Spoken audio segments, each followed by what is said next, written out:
ایک محلے میں ایک شخص رہتا تھا جو آہستہ آہستہ اپنی سماعت کھو رہا تھا، مگر مسئلہ یہ تھا کہ وہ ماننے کو تیار نہیں تھا۔ غرور نے اس کے کانوں سے پہلے اس کی عقل بند کر دی تھی۔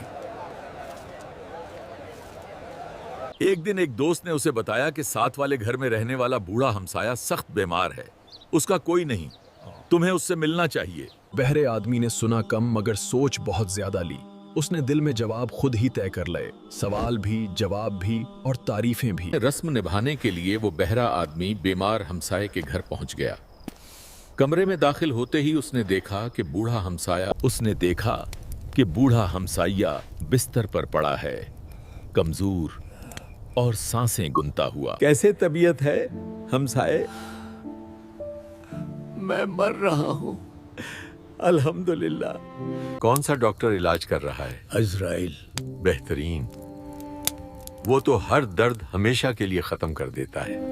ہوتا ہے۔ یہ کہانی ہمیں یہ نہیں سکھاتی کہ سن نہ سکنا غلط ہے، یہ سکھاتی ہے کہ اپنی کمزوری ماننے سے انکار دوسروں کے لیے تکلیف بن جاتا ہے۔ بعض اوقات کم بولنا سب سے بڑی دانائی ہوتی۔